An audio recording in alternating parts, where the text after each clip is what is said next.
Hey guys, welcome back. If you guys have seen my last video, I was in the middle of reading The Handmaid's Tale, which was at the end of 2018.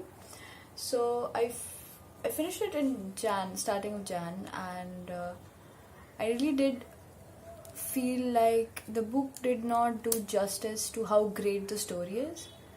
The premise is really amazing, and the book somehow feels very lackluster in how it's written.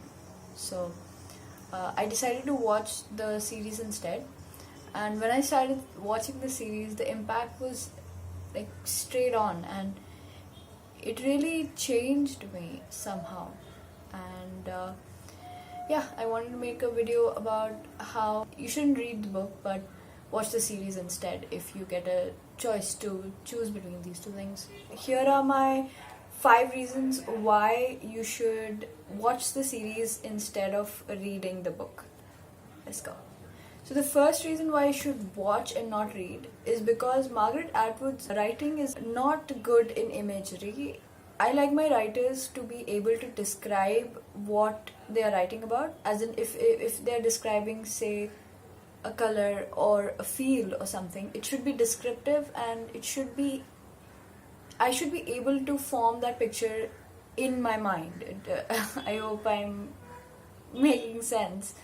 So I felt that was a little lacking in the novel, but when you're watching the series, the direction is incredible. It just captures the little moments very beautifully. And for me at least, imagery is very important while reading. If you can't imagine or picturize what the author is talking about, it's very difficult to keep on reading what you are. And for example, let me give you Robert Frost's Road Less Traveled By. If you don't imagine the road between the woods, it is very difficult to read that poem, right? Even when you're reading the poem, you visualize the roads and the woods and how one is trodden and one is not. So imagery for me, yeah, it's very important. Now, I'm not saying that the book was extremely bad. It might have been for me because I just could not imagine the red center or the handmaid's costumes, even though in all fairness, it was depicted on the cover and the back as well, but somehow it did not show how actually restricting these outfits are and how they move in those outfits, right? Like a very reserved person. This is the only outfit which is mentioned on the cover. Ones which the governor's wife or Martha's wear aren't described very verbosely, so you are left to fend for yourself and imagine how those outfits could be, because they aren't described very profoundly, I would say. Watching the brutal regime of Gilead on television is way more impactful than reading about it, trust me. I mean, she has made attempts to talk about how the regime was before the government took over and how people were free and now they're oppressed. But somehow from the book, it does not give a clear picture of what happened and what went wrong. But when you watch the series, you go back in time and the present time, so you know what is going on and you know how this came about. Of course, I'm not the first person to talk about this series. I mean, it came out about 1 or 2 years back, and it has been talked about a lot, and I mean a lot. So I'm not one exception that is talking about the show, but it's just so powerful, the message, that it needs to be talked about. None of the people I know have watched The Handmaid's Tale, nor have they read it. So I thought I should make a video about it because I needed to get my thoughts out, right? So the third reason I'm giving you is that it is brilliantly shot.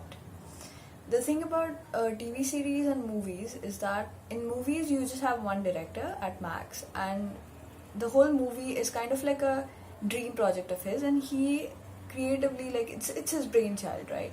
So he treats us as if he's not going to get this chance ever again. So he creates this masterpiece, this 2.5, say 3 hours masterpiece, which is his brainchild. But in TV series, the advantage is that for every episode you could have a different director, right? So every episode has, say, different directors. I think the season one had like 2 or 3 different directors, and few of them were female as well, which is amazing. And so the thing about having different directors is that every episode is so different from the other. As in, just a small camera movement can get you from focusing on one object to the other, right? Like I noticed in a few episodes, some of the directors liked taking soft shots, as in of the snow falling, or say Alfred is crying, or something like that. And some directors liked drone shots, so there were a lot of drone shots. How Handmaids went from one place to another by using drones. So that was one great thing which is about the series. The fourth reason is the use of color. Now, as you can imagine, red is a very important part of the palette. So they're very careful about how they use the color red. I mean, the handmaid's gown itself is red and the bonnet is white.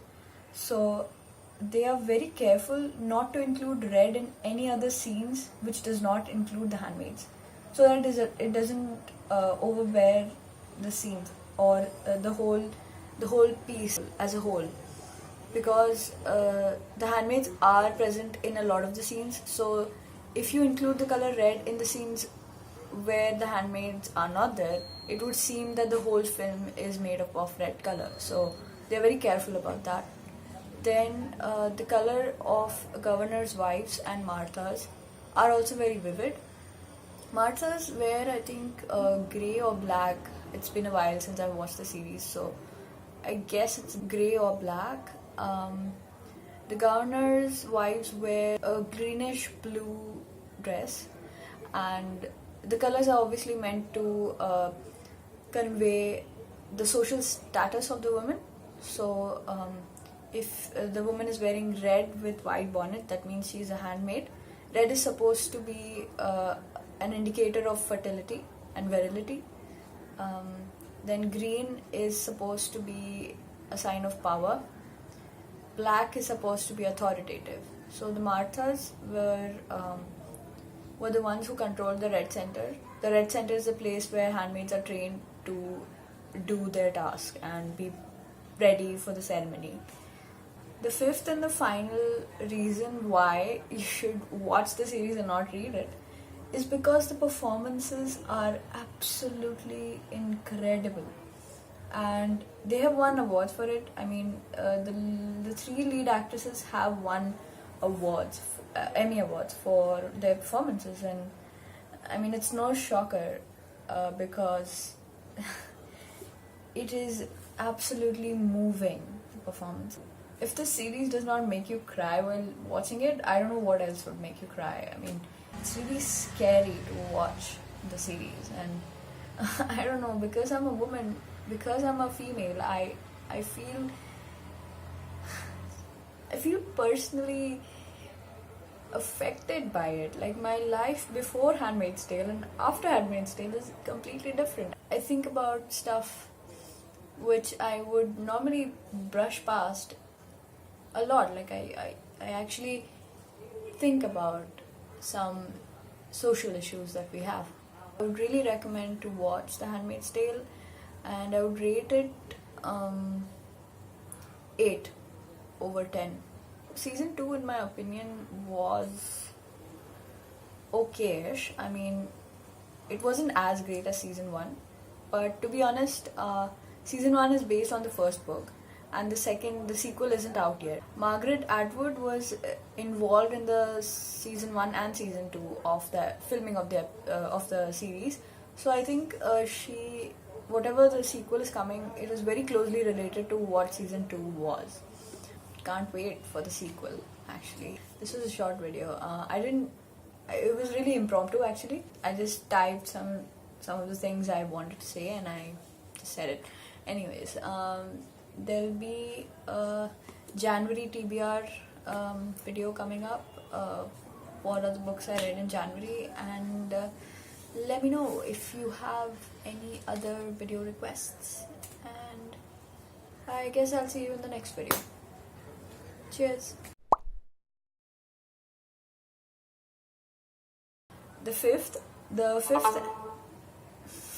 got scared. But Margaret Atwood, I can't speak English.